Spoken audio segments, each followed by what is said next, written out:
సపరేట్గా చర్చ జరగాల్సిన అవసరం ఉంది.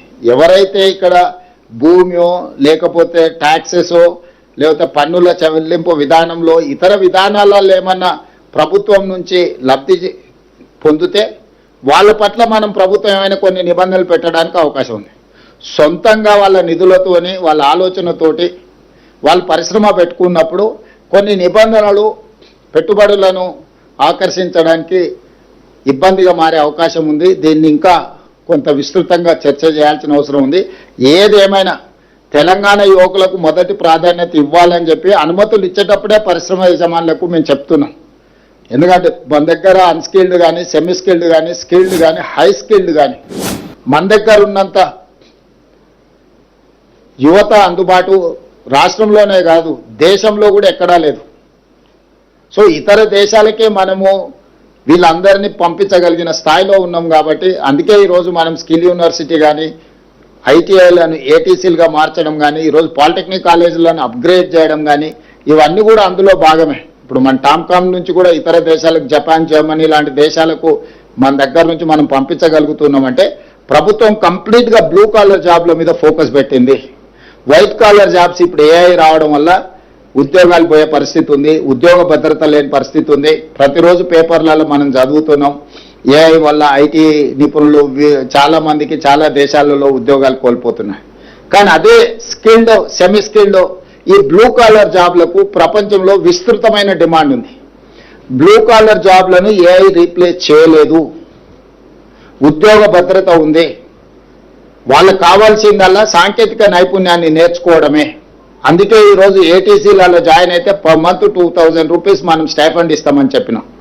భవిష్యత్తులో స్కిల్ యూనివర్సిటీలో కానీ పాలిటెక్నిక్ కాలేజీలో చదువుకునే వాళ్ళని కూడా ప్రోత్సహించడానికి ఒక మంచి ఆలోచన చేయాలని ప్రభుత్వం అనుకున్నది. ఇంతకుముందే అధికారులకు మంత్రి గారికి కూడా నేను సూచన చేయడం జరిగింది. తొందరలోనే ఒక మంచి ప్రతిపాదనతో ముందుకు వస్తాం.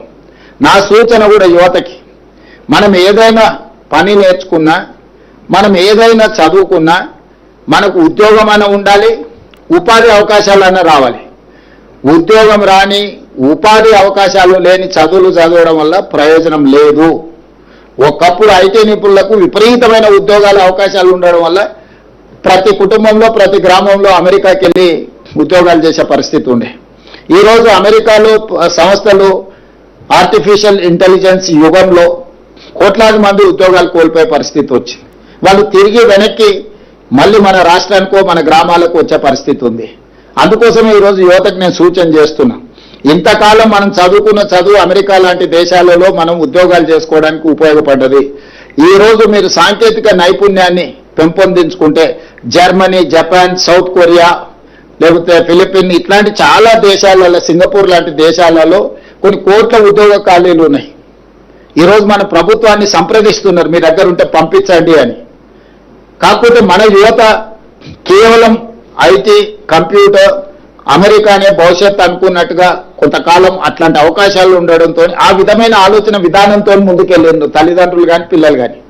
అందుకే ఈరోజు రాష్ట్ర ప్రభుత్వం స్కిల్ యూనివర్సిటీని ప్రారంభించడమే కాకుండా స్కిల్స్ నేర్చుకోవడానికి అవసరమైన అన్ని ప్రోత్సాహకాలను రాష్ట్ర ప్రభుత్వం ఇస్తుంది. ఇప్పుడు మన ఫోకస్ షిఫ్ట్ కావాల్సిన అవసరం ఉంది. మీడియా మిత్రులకు కూడా నా సూచన, German, Japan, south Korea, Singapore ఇతర దేశాలలో చాలా మంచి మంచి ఉద్యోగ ఉపాధి అవకాశాలు ఉన్నాయి. జీవన ప్రమాణాలు కూడా అమెరికా కంటే మెరుగ్గా ఉన్నాయి. ఎందుకంటే ఈ దేశాలు నేను తిరిగి చూసి వచ్చిన, నేను ఈ దేశాలు చూడకుండా అమెరికానే గొప్ప దేశము, అద్భుతంగా ఉంది అభివృద్ధిలో అనుకునేవాడిని. కానీ జపాన్ లాంటి, సింగపూర్ లాంటి, సౌత్ కొరియా లాంటి దేశాలు చూస్తే అమెరికా కంటే వాళ్ళు చాలా అడ్వాన్స్గా ఉన్నారు. అక్కడ ఉద్యోగ భద్రత ఉంది, బ్లూ కాలర్. వాళ్ళ ఆ దేశాలు బాగుందని చెప్తారు. ఎంతమందిని మీరు మీ దగ్గర నుంచి పంపిస్తారో చెప్పండి, నర్సింగ్ సైడ్ కానీ ఇతర సాంకేతిక పరమైన అంశాలు కానీ వీటన్నిటిని. అందుకే ఈరోజు మన యువతకి నేను సూచన చేస్తున్నా, మీరు ఫోకస్ షిఫ్ట్ చేయండి. సాఫ్ట్వేర్ ఇంజనీర్ చదివితే నీకు ₹1,00,000 ఉద్యోగం వస్తుందో రాదో నాకు తెలియదు, కానీ ఈ సాంకేతిక నైపుణ్యం నేర్చుకుంటే 2